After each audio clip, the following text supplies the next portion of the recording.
اللي فيه فري الكترونز بتطلع فبيبقى عدد الفري الكترونز اكتر من عدد الفري هولز. واضح؟ كل ما بزود الشوائب الفوسفات في ايه؟ لا مفيش. مش عايز كده. عدد الفري الكترونز في الحاله دي اكتر من عدد الفري هولز. واضح؟ ستيل النت شارج متعادله. لأن المادة اللي أنا محطها فيها عدد من الإلكترونز مساوي لعدد البروتون. واضح؟ فهنا لما بحط مادة زي الفوسفات بلاقي إن عدد الفري إلكترونز بيبقى أكبر. المادة دي بنسميها دونر لأنها بتديني فري إلكترون. واضح؟ الماتيريال دي بسميها إن تايب ماتيريال لأن في نيجاتيف تشارج. الفري تشارج الأكثر نيجاتيف. واضح؟ ونسمي الماتيريال دي ان تايب ماتيريال. لكن لو جيت حطيت حاجه زي البورون بلاقي في المسار الاخير في عندي 3 ذرات. فلما اتحد مع 4 بلاقي في المسار الاخير 3 الكترون. واضح؟ اما اتحد مع 4 ذرات حواليا الاقي ان اصبح في المسار الاخير 7. يبقى هناك تندنسي ان انا القط الالكترون الثاني. فبالتالي المواد اللي زي دي اللي الماده اللي زي دي اكسبتور بتبتدي تقلل عدد الفري الكترونز. واضح؟ بس هلاقي دايما ان حاصل ضرب عدد الفري الكترونز حاصل ضرب عدد الفري هولز تساوي ثابت. فبالتالي لما بقلل عدد الفري الكترونز بلاقي عدد الفري هولز بيزيد. واضح؟ فالماده دي الماينورتي اللي فيها فري الكترونز، الماجورتي فري هولز. واضح؟ لاحظ حاجه، كلمة فري هول معناها القدرة على التقاط إلكترون. هي لا تحمل شحنة لكنها قادرة على أنها تقلل لك عدد الفري إلكترونز. بما أنها بتقلل بتلقط إلكترونز كأنها بتحجب شحنة سالبة كما لو كانت موجودة لأنها لها تندنسي أنها تقلل السالب. واضح؟ فالمادة دي بنسميها بي تايب ماتيريال لأن البوزيتيف اللي هو الهولز أكتر من النيجاتيف. واضح؟ ولكن برضه المادة دي شحنتها النت بتبقى 0. مفهوم؟ طيب بعد كده لو جبنا ان تايب ماتيريال مع بي تايب ماتيريال واختارهم جنب بعض بلاقي ان بسبب الديفيوجن الالكترونز تعبر من هنا في فري الكترونز كتير. الاقي فري الكترونز اللي هنا سبب الحركه العشوائيه. الحراره بتدي انرجي فتبتدي الالكترونز تتحرك عشوائيا. فلاقي ان عدد من الالكترونز يخرج ويروح ناحيه يعبر. الماده كانت النت شارج بتاعتها بتزيد كانت نيوترون. اما تفقد جزء سالب تتحول الى نيوترون. واضح؟ والالكترونز اللي هتعبر من هنا هتيجي تسكن في الحته دي تحول المنطقه دي الى منطقه سالبه. بتسكن ازاي يعني؟ هو الفري الكترون بيروح معدي الحدود ويروح جاي على الذره اللي فيها هول ويروح نازل في الحدود. أصبح المنطقة دي ما فيهاش هولز. واضح؟ وأصبح النت شارج اللي فيها موجبة لأني سالبة لأني كترت عدد الإلكترونز. فلاقي إن على ضفتي الجنكشن بتاعتي ناحيتين هنا شحنة موجبة. ليه؟ أصل سحبت الإلكترونز اللي هنا وديتها فين الناحية الثانية؟ عملت إيه في الناحية الثانية؟ سدت لي الهولز دي. المنطقة دي بيسموها ديبليشن ريجن. ديبليشن يعني جرداء ما فيهاش فري كاربونز. واضح؟ فالمنطقه دي تسمى ديبليشن ريجن. طب الديبليشن ريجن دي بتعمل ايه في التشارج اللي موجوده هنا؟ بص المنطقه دي الان تايب ماتيريال احنا حاطين فيها اشاره ناقص بمعنى ان الماجوريتي كارير نيجاتيف لكن فيها هولز بس بعد التحرك. واضح؟ وكذلك الناحيه الثانيه الماجوريتي هنا هولز والماينورتي الكترون. لو حصل بسبب درجه الحراره ان الكترون عبر من هنا وجالي هنا في النقطة يحصل له ايه؟ الشحنات اللي حواليه بتعمل فيه يحصل ايه للالكترون اللي هيندفع يرجع تاني. طب ولو هول جت من هنا بترجع تاني. كويس؟ فبالتالي التشارج اللي بتكونها دي هنا بتعاكس الماجورتي لكنها بتساعد الماينورتي انه يعبر الحدود. ازاي؟ ما انت لو عندك هول اللي هي الماينورتي جت هنا هيحصل لها ايه؟ هتتزقها. صح؟ لان اقصادها نيجاتيف بيجذبها وراها بوزيتيف بيزقها. فلاقي ان الماينورتي اللي هنا عايز يمشي بسبب التوزيع اللي هنا، والماينورتي اللي هنا عايز يمشي كده. لو نيجاتيف مشي كده معناه ان يديني تيار في الاتجاه ده، ولو نيجاتيف من هنا مشي في الاتجاه ده معناه انه بيدي تيار كده. لو بوزيتيف من هنا مشي في الاتجاه ده معناه بيديني تيار في نفس الاتجاه. يبقى الماجورتي اللي هنا عايز يمشي لي تيار ناحيه البي جاي من ال الى البي، صح؟ بالعكس من البي الى ال.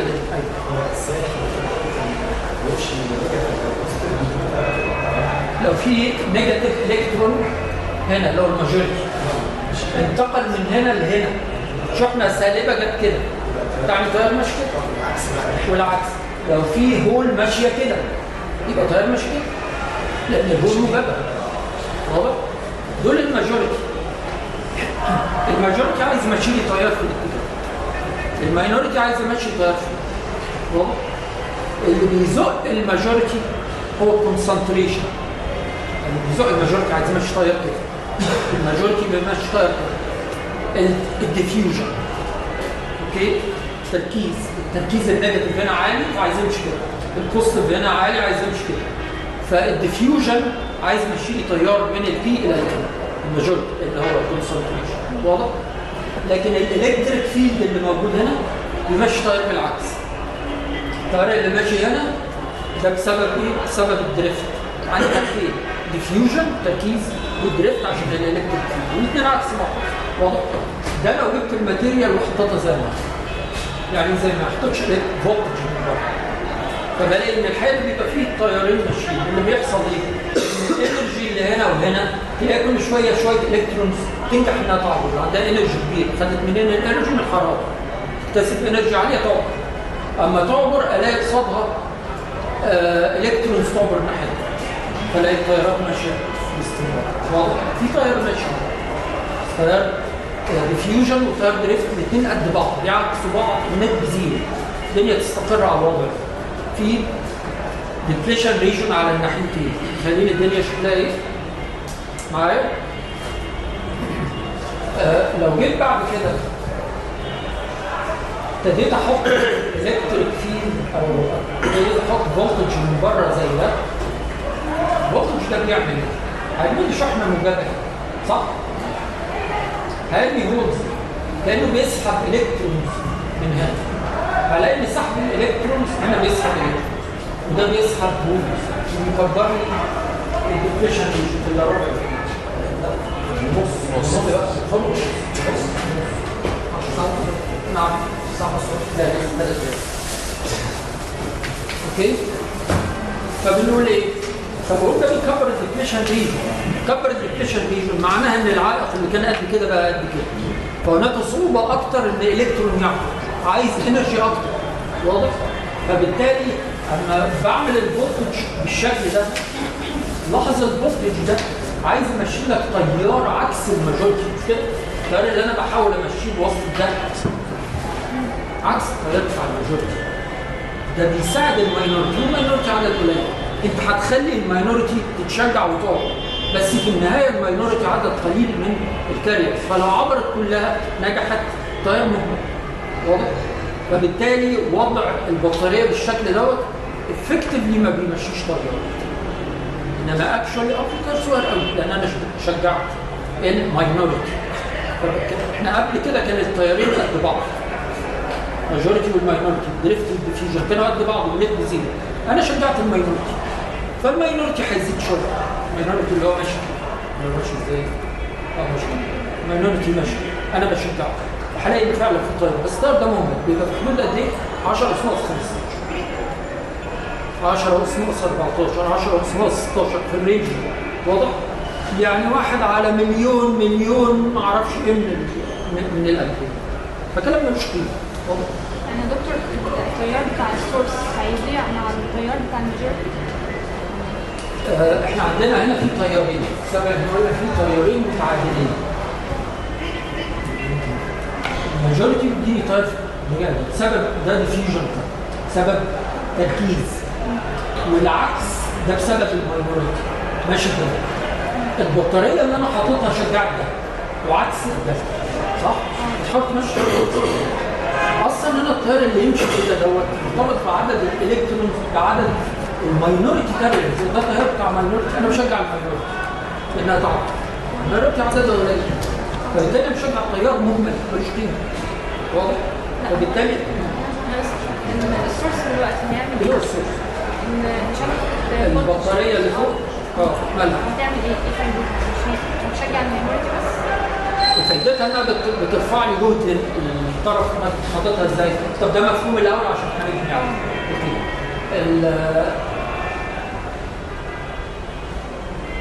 انا بعمل كده لان انا هنا برمي هولز، صح؟ فبالتالي الهولز اللي بتيجي هنا بترفع لي عدد الماينورتي شويه. كلكم بس مره واحده.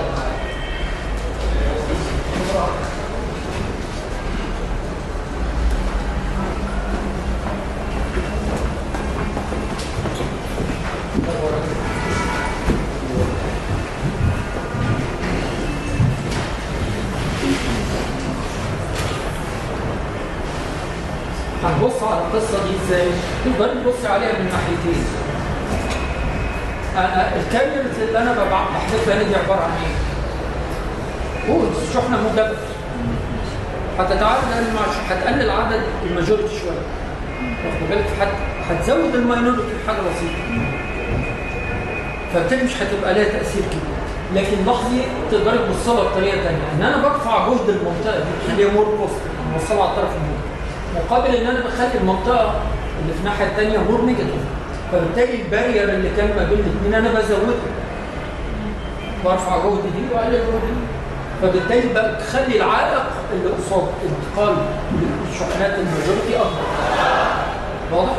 فبالتالي ده بيعاكس الماجورتي اللي هو الديفيوجن بيشجع. فبلاقي ان النت النت بتاع الطياره اللي مش في الاتجاه ده بيزيد، بس هو في النهايه طياره موجود. المفروض مثلا عند البطاريه الالكترونات تمشي بالسالب، الالكترونات تمشي بالعكس. عند البطاريه جوه البطاريه؟ جوه البطاريه. عارف مال جوه البطاريه؟ لا بعد يعني بعد ما يطلع منها بتكلم بره البطاريه، شحنه موجبه ماشيه يعني الكترونز جايه من هنا مش هيكونش بقى العكس بقى ولا ايه؟ الكترونز جايه شحنه موجبه جايه كده، يعني الكترونز جايه يبقى الكترونز جايه. ما هو الالكترونز دي بتيجي تروح متجمعه هنا. ليه؟ اصل لو دخلت جوه بتلزق في الناحيه دي، صح؟ فالالكترونز تيجي تتجمع هنا، والشحنه الموجبه اللي انت عمال ترميها بتتجمع هنا، مش عارفه تعرف. كبر الديفليشن ريجن. واضح؟ فالدنيا بتبقى اسرع. اي نعم انا شجعت الماينورتي، بس الماينورتي مهم. واضح؟ لكن لما اعمل العكس واعكس الشحنه بتاعتي، الاقي ان انا برمي هنا شحنه موجبه، يعني برمي هنا الكترونز تيجي على المنطقه الموجبه دي وتقلل منها. واضح؟ تقلل الشحنه، فالاقي ان انا الدنيا تختلف بقى من هنا. واضح؟ البارير اللي قصادي قل. مفهوم؟ فبالتالي ده هيشجع البارير ده ما يقل، يبقى الماجورتي قصادها فرصه اعلى انها تتحرك. فلاقي ان في تيار كبير يبتدي يتكون. يبقى انا على حسب ما بحط البطاريه اتجاه هيمشيني تيار من الاتجاه الثاني تيار مهم.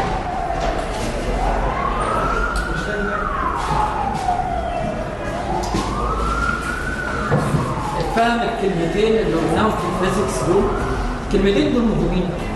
انا ما يهمنيش ايكويشنز بقدر ما يهمني انت فاهم الاحساس بتاعك، فهمك للبروسيس انتقال الشحنات ماشي ازاي، لان ده قدام هنبني عليه وعلى اساسه مش بس الدايت ولكن ايضا نوعي الترانزستور دي جي تي والروس. اوكي؟ فمن هنا الفيزيكس بتاعتنا ليها تهمه. لو جيت احسب التيار بقى هنبص على الايكويشنز. عندكم الاثبات الرياضي بتاعها اللي بيقول لي ان في النهايه التيار بيساوي قيمه. فبروح واخد الجزء ده ثابت. الثابت ده بيعتمد على ايه؟ بيعتمد على diffusion constant بتاع الهولز والديفيوجن كونستانت بتاع الان اللايف تايم بتاع الهولز واللايف تايم ده قصص في الفيزيكس كده، لكن اللي يهمني فيها ده لاحظ ان حركه الالكترونز اسهل من حركه الهولز. الالكترون عشان ينتقل من نقطه الى نقطه يمشي كده صح، لكن لو انا عايز فولت تنتقل من هنا الى هنا بيحصل ازاي ده؟ بيحصل عن طريق ان الكترون هنا يخرج، فده عايز انرجي، وبعدين يمشي كده عايز شويه انرجي، وبعدين يروح نازل. فالحركه دي اصعب من الحركه دي، واضح؟ فحركه الالكترونز اصعب من حركه الهولز. فلو انا عندي ماده ان تايب ماتيريال الاقيها بتديني تيار اكبر من الماده اللي بي تايب ماتيريال، لان حركه الالكترونز اسهل، واضح؟ فلو عايز ابني دايود قدرته على ان يديني تيار ان ماتيريال تديني تيار قد البي ماتيريال، تمام؟ فبضطر اخلي البي ماتيريال كبيره، الاريا بتاعتها كبيره عشان تدي لي نفس التيار. مفهوم؟ تمام بس خلاص. هي دي ولا حاجه ثانيه؟ لا انا فهمتها. واضح؟ فالنقطه اللي بنقول عليها دلوقتي بسبب اختلاف الفيزيكال مينينج بتاع الان والبي، لو انا عايز تو ماتيريالز يبقى عندهم القدره على ان هم يدوني نفس التيار، محتاج ان انا اجيب بي تايب ماتيريال اكبر. وده هيبقى لنا قدام بقى لما نيجي نعمل ترانزستور. الدوائر اللي بتتبني بالان بتبقى صغيره وبالبي بتبقى اكبر، واضح؟ فده اللي بيخلي ان اللي بيبنوا الدوائر السيمي كوندكتورز بيحبوا الان تايب ماتيريال، بيبني بيها دوائر. الكلام ده مش هيهمنا. ليه؟ لان الدايود اللي احنا بنتكلم عليه بيتركب من ان وبي الاثنين مع بعض، فمفيش تيار، لازم نحط ده. فبنقول ادي الايكويت ده كرنت، ده النت كرنت. النت كرنت ده بيتركب من حركه الكترونز وحركه هولز، وبجمع الاثنين مع بعض، فبلاقي ان فيه تو كومبوننتس، واضح؟ اريا في الدنسيتي بتاع الالكترون كرنت والدنسيتي بتاع الهولز كرنت، وبجمع الاثنين على بعض. بجيب الفيزيكس بعمل شويه ايكويشن اطلع بيه الايكويشن دي. بيقول لي الكرنت بيساوي اي اس مضروب في اكسبوننشال في على بي ناقص 1. ايه هي في؟ الفولتج اللي انا حاطه ما بين طرفي الدايود. ايه هي في تي؟ في تي ده كان كونستنت موجود اسمه الثيرمال ثيرمال فولتج. بدرجه الحراره العاديه 27 بيبقى في حدود 25 ملي فولت، عاده ده اللي بنستخدمه. لو لم نذكر ما هي قيمه الفي تي فهي 25 ملي. انما لو الواحد عايز يقول هي حاجه ثانيه فبيذكر رقم. اوكي؟ هي طالما ان هي فانكشن في درجه الحراره، فالمفروض كل ما تسخن الدايود يسخن، وطبعا مش فيه تيار كهربائي هيسخن، واضح؟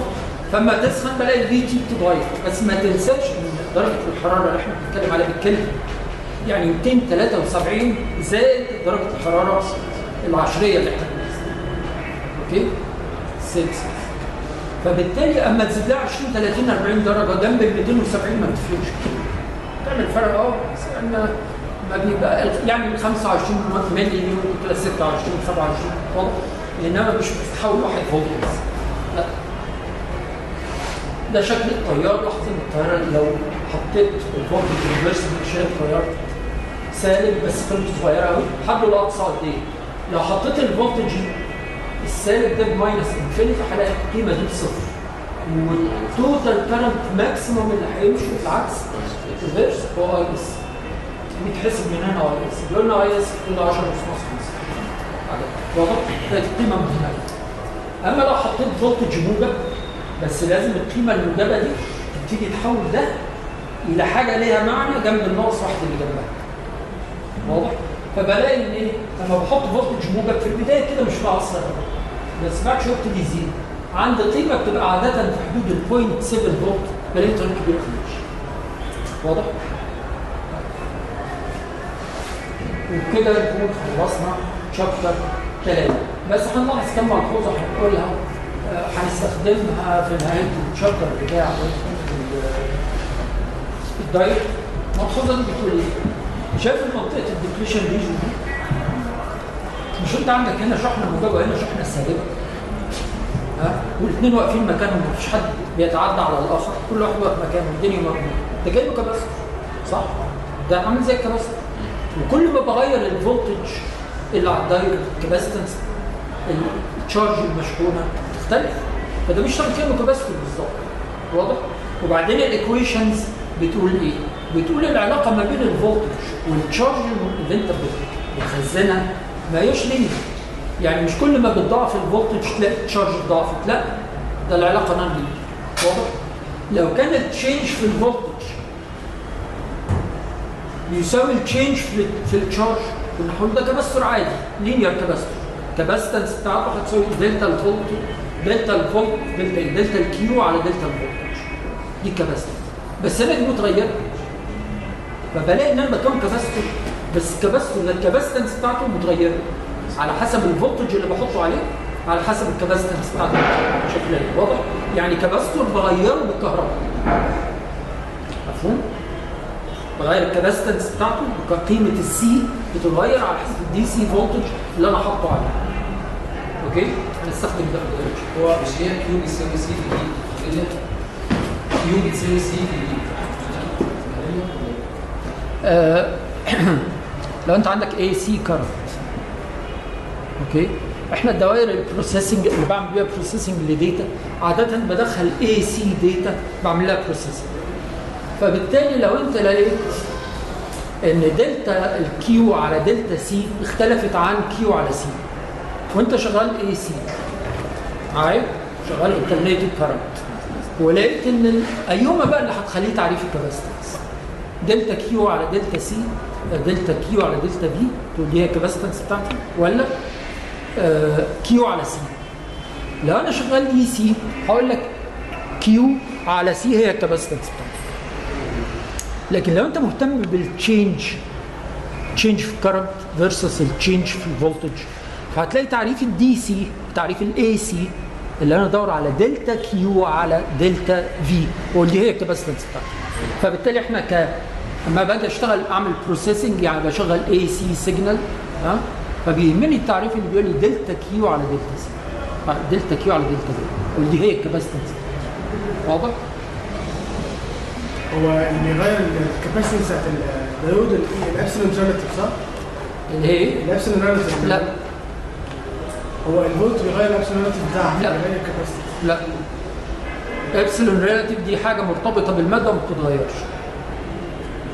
لو كترت جواه الالكترونز تتغير.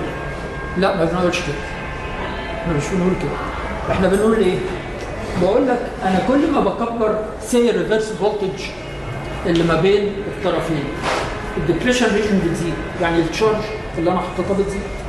لو حطيت 1 فولت ريفرس بلاقي تشارج قيمتها 1، لو حطيت 2 فولت بلاقي التشارج ما بتبقاش 2، بتبقى 1.5. فالعلاقه ما هياش لينير. واضح؟ لو كان 1 فولت يديني 1 كيو و2 فولت يديني 2 كيو يبقى العلاقه علاقه خط مستقيم. يبقى ده كباستور طبيعي اللي احنا معتادين عليه. اقسم الفولتج التشارج على الفولتج يديك الكباستنس ثابته. انما هنا بلاقي العلاقه عامله مش فاكر زي كده. الكباستنس بتتغير. الكباستنس في الاي سي هي السلوب بتاع الكيرف بتاعي بيتغير مع الفولتج. بالتالي اصبحت الكباستنس متغيره. بس الفيزيكال كونستانتس ما اتغيرتش، لا الابسلون ولا الديفيوزيفيتي ولا الموبيليتي ولا الحاجات دي كلها زي ما هي. واضح؟ احنا على اي حال عدينا الاثباتات الرياضيه. عندك هتلاقيها في السلايدز موجوده بالتفصيل المفيد وفي الكتاب. واضح؟ فلو انت عايز تدخل بقى في الديتيلز ولو عايز تجي لك بشرحها لك. مفهوم يا جماعه؟ فبكده هتلاقي ان العلاقه بتاعتك الشغل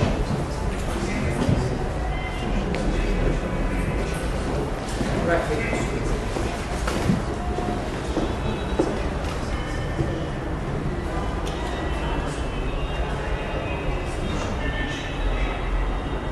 كويس.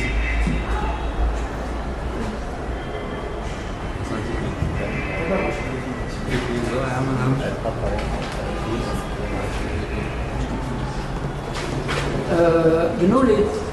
بنقول لاحظ الكاركترستكس اللي هنا ده مفهوم. لاحظ الحته دي بقى. لاحظين الحته دي؟ لو زودت النيجاتيف فولتج عن حد معين بلاقي تيار كبير قوي يمشي في الدايره بتاعتك. ليه؟ لان بيحصل الاتي. انت بعد ما بتزود الالكتريك فيلد اللي موجود عندك في الماتيريال بتبتدي تنتزع الالكترونز من المدار الاخير، فبلاقي مره واحده يجي لي فلو من الكاريرز، عدد كبير قوي من الكاريرز، واضح؟ فبالتالي الماجوريتي والماينورتي كلاهما بقى عدد كبير. الماينورتي بقى عدد كبير قوي، وانا ده اللي انا بشجعه، في بالي تيار كبير بقى. واضح؟ يبقى انا لو زودت الريفرس فولتج يحصل لي حاجه بيسموها بريك داون، الترانزستور عمل بريك داون، ما بقاش الدايود عمل بريك داون. يعني ايه؟ بقى بيمشي تيار عكسي. الاول كنا بنقول ما بيمشيش تيار عكسي، دلوقتي بقى بيمشي تيار عكسي. بريك داون بياخد صوره من الاثنين، يا اما اما بتشيل النيجاتيف فولتج الحمد لله يرجع زي ما كان، بس احيانا بيتحرق. الطياره ما بيمشي عالي قوي يحرق الماده، بتسخن فتتحرق، فما يبقاش ده خلاص اتحرق، لازم يترد. واضح؟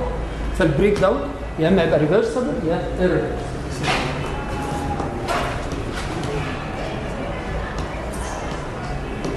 ديبريشن كاباسيتنس اللي كنا بنتكلم عليها من شويه، شايفين العلاقه بين التشارج والفولتج. ده الاسلوب بتاعنا اللي هو كاباسيتنس، تتغير مع قيمه الريفرس فولتج اللي انا حاططها. طيب بس ما تنتشروا عشان في كويز. ده الجزء الاولاني. بعد كده بننتقل للجزء الثاني.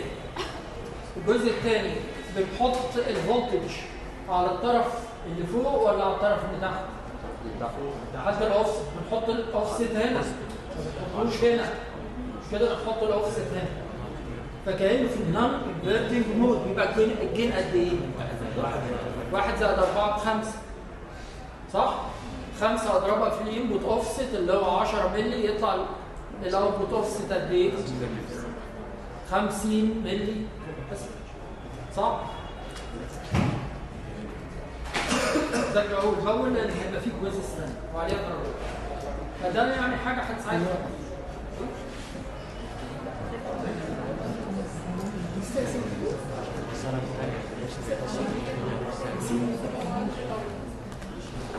دلوقتي هتعملوا اسئله؟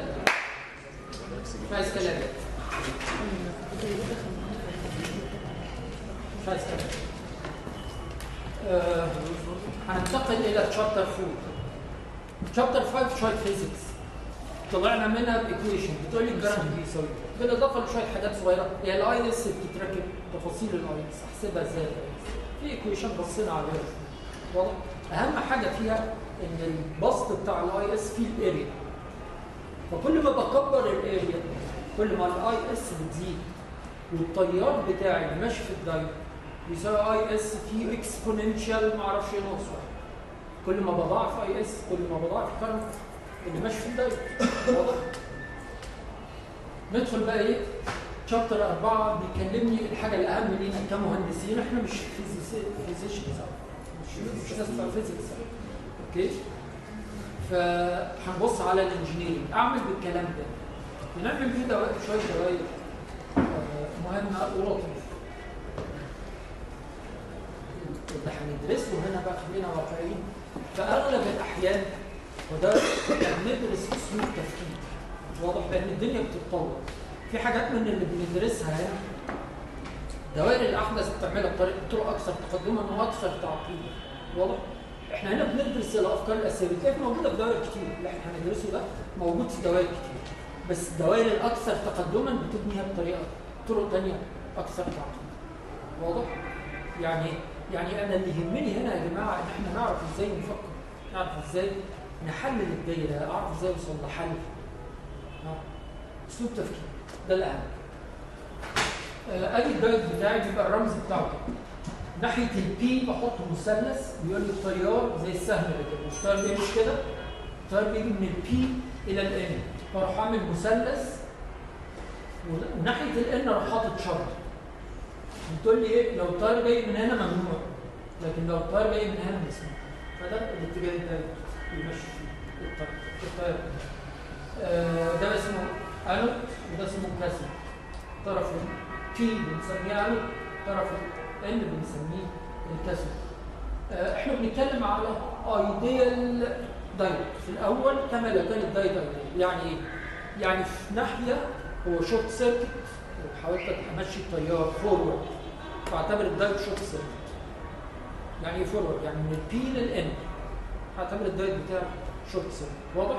ولو حاولت امشي التيار بالعكس من الان للبي هعتبر الدايود بتاعي اوبن سيركت. فده ايديال دايود، يا اون يا اوف، يا هيفوت التيار بريزيستنس زيرو يا هيمنع التيار بريزيستنس انفينيتي. واضح؟ فده الدايود بتاعي كاركترستكس كده. لو هتحاول تمشي التيار بالعكس مهما تحط فولتج نيجاتيف فولتج التيار اللي ماشي فيه.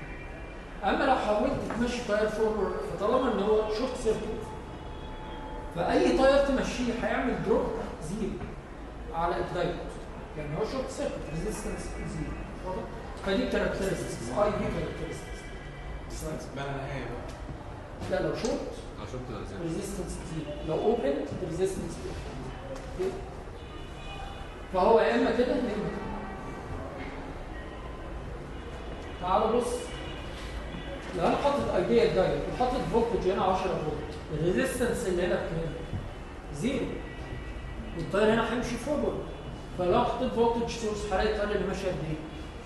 بدون وجود الريزيستنس. 10 بدون وجود الريزيستنس التيار اللي ماشي هيبقى بيساوي كام؟ الفولتج على المقاومه، المقاومه بكام؟ زيرو. بعدين التيار انفينيتي. طبعا الكلام ده ثيوريتيكال، يعني معناه تيار كبير قوي، معناه ده بتحكي بس في ريزيستنس واحد فيه. من غير بدون وجود الريزيستنس. اوكي؟ فبالتالي ما ينفعش ان انا احط دايود واروح حاطط عليه فولتج عالي، هيتحرق. حتى لو ما كانش ايديال مش طياره عاليه قوي، هو مش انفينيتي واضح، بس هيحرق الدايود. فبالتالي لازم احط ليميتنج ريزيستنس، دي اللي هتحدد لي قيمه التيار. قيمه التيار اللي ماشي هتساوي الفولتج على الريزيستنس دي. انت عايز تمشي تيار قد ايه؟ 10 مللي حط 1 كيلو، عايز تمشي تيار 1 مللي حط 10 كيلو. واضح؟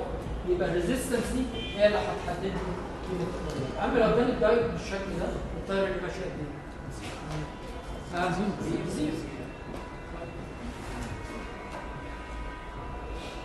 هنبدا بابلكيشن مهم جدا. نرجع حاجه بتعدي. نعم الصفر فعلا في حاجه بتعدي. علي صوت. يعني فعلا التيار بيبقى صفر ولا في حاجه بتعدي؟ يعني احنا لو بنتكلم على ايديال دايود احنا لغايه اللحظه دي بدايه شابتر 4 لغايه هذه اللحظه بنتكلم على ايديال دايود. يعني هو بالسيركت يعني ما فيش تيار يعني. هنعدل الكلام ده قدام. الكلام اللي بنحكيه ده دلوقتي ما دام هنعدله قدام بتقولوا ليه؟ اوكي؟ لا لان ده كلام بيبقى قريب قوي من الحقيقه، واحنا في الالكترونكس الدقه المتناهيه عاده ما بتهمناش. فالكلام ده بيبقى سهل وهتستعمله كتير بالتفكير البسيط ده، هتلاقي انت بتستخدمه كتير فهو مهم. واضح؟ طيب نقول ايه بقى؟ هنبص على ابلكيشن مهم اللي هو الريكتيفاير. ايه هو الريكتيفاير؟ الناس في بعضكم عنده خبره واضح. ايه هو الريكتيفاير؟ الريكتيفاير يعني مطور اللي بيعمل موديل للسيجنال اللي داخل، بيعمل لها موديل يخلي البوزيتيف على طول بوزيتيف. انا شغال هو دي سي انا ممكن احوله دي سي مش دي سي، يعني هو يفضل اي سي صح. بس التيار بدل ما يبقى الترنيتنج نص فوق ونص تحت خليه في اتجاه واحد. فانا بعمل ريكتيفيكيشن بقومه، خلي التيار ماشي في اتجاه واحد مش دي سي لكن ماشي في اتجاه واحد. لا واحد درجة واحد هو ده واحد هتصل ماشي. انت قلت كده وانا ما سمعتكش. لا امال ايه احتجاجك عليه؟ ما حكيش عليك خالص. زعلان ليه طيب؟ زعلان. بص الدايره اللي عندنا دي عندي هنا سورس دوت الترنيتنج، يعني التيار الفولتج اللي طالع موجب وبعدين سالب وهكذا. اما الفولتج اللي هنا يبقى موجب التيار هيمشي ازاي؟ مع اي دي ولا عكس اي دي؟ معاه. طب الريزيستنس اللي هنا بكام؟ ساعتها صفر. الفولتج اللي هنا هيساوي كام؟ في واحد علاقته بالفولتج اللي هنا كله في انبوت كله. الاقي كل في انبوت بقت موجوده، يبقى في اللحظه دي في اوتبوت هو في انبوت. صح؟ تمام. طب النص الثاني لما ده بيبقى نيجاتيف ده بيبقى شكله ايه؟ اوبن سيركت. هل في تيار ماشي؟ لا يبقى الفولتج اللي هنا بكام؟ زيرو. يبقى بلاقي ان الاوتبوت فولتج بتاعي بيطلع لي اما الانبوت يبقى شكله كده الاقي الاوتبوت شكله يعني يعني الجزء السلبي مش هيطلعه. بيمنع السلبي. ده في حاله ده الانبوت اما بيبقى موجب بلاقي الاوتبوت هو الانبوت، لان في الحاله دي الدايود شورت سيركت. صح؟ اما في حاله السالب دي الدايت بيبقى اوبن سيركت، وبالتالي ما فيش كرنت، وبالتالي الفولتج اللي هنا هتزيد. فالتيار الفولتج كرنت كلاهما بقى في اتجاه واحد. يعني ممكن نستخدمها في تحويل الاي سي للدي سي. خطوه من خطوات تحويل الاي سي الى دي سي، خطوه جزء واضح.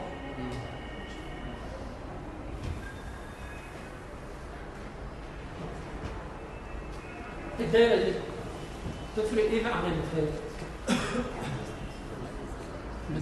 بطاريه. كاباسيتي دلوقتي انا يهمني التيار اللي هنا. لاحظ الدايره اللي فاتت ده الفولتج وهو التيار، ما هو التيار عباره عن الفولتج على الريزستنس، هي نفس الشكل مش نفس القيمه لكن نفس الشكل. طيب لا التيار اللي هنا هيطلع شكله ايه؟ يعني هو امتى التيار بيبتدي يمشي؟ اما في بتساوي اكبر من 12. عشان التيار يبتدي يمشي في الدايود لازم الفولتج اللي هنا يتغلب على الفولتج اللي موجود، فبالتالي لازم في انبوت تبقى اعلى من 12. ساعتها يبتدي التيار يمشي، لكن لو الانبوت اقل من 12 مفيش تيار يمشي. واضح؟ اللي حدد لي الكلام دوت الليميت اللي عنده يبقى ماشي ده هو ده. بالتالي بلاقي ايه؟ بلاقي لو الانبوت اقل من 12 مفيش تيار، والاوتبوت فولتج اللي انا باخده هنا هيطلع بزيرو، التيار اللي ماشي هنا يبقى بزيرو، صح؟ الحته دي الانبوت اقل من 12، لكن لو الانبوت زاد عن 12 الاقي التيار اللي ماشي هنا بيساوي ده ناقص 12 مقسوم على الريزيستنس. مظبوط؟ فبالتالي الاقي ان الكرنت يطلع يمشي.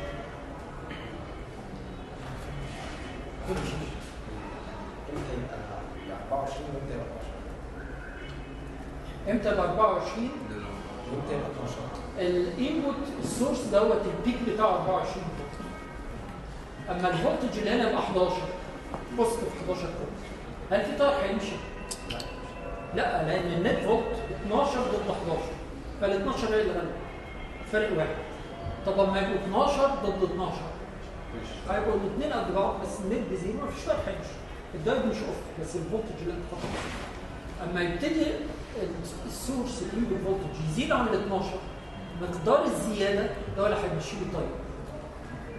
يعني فرق الفي اس من ال 12، بس اما الفي اس يزيد عن 12 يمشي لي تيار. قد ايه التيار ده؟ في اس ناقص 12 مقسوم على الريزستنس. واضح؟ فبلاقي ان بعد 12 فولت اي زياده عن ال 12 فولت تمشي لي.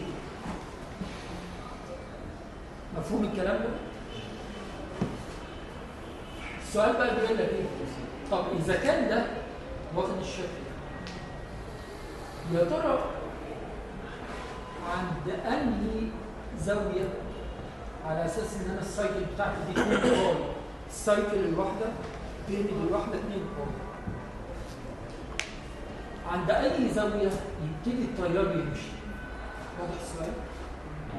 التيار يبتدي يمشي 60 باي في 60 الجراف الكبير. واحد بس. لا انا بسال ما بجاوبش. هو السايكل 2 باي انهي جراف؟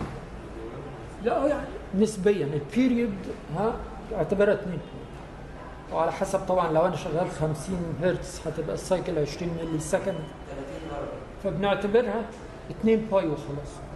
اوكي، السايكل بتاعتي باعتبارها انها 2 باي، دايره 2 باي، فبالتالي عاده بناخدها ايه؟ بتبقى حاجه نورمالايز. مفهوم معانا؟ فبنقول ايه؟ ما هي قيمه الزاويه لو انا ببتدي احط الزيرو بتاعي؟ الزاويه دي قد ايه؟ وهنا عامل بالعكس على فكره، واخد الزيرو هنا وبيقول لك الزاويه دي قد ايه؟ يعني عايز اعرف المسافه من هنا لغايه هنا قد ايه. ايا كان انا اقدر احسب دي او دي وهستنتج منها الثانيه. مفهوم؟ لكن تعالى قول لي هو من هنا هو ليه معتبر الزيرو هنا؟ عشان دي كوساين مش كده؟ اما دي تبقى كوساين معناها ان الزيرو هنا. لو دي ساين كنت تحط الزيرو هنا. خلاص خلينا ماشيين معاها.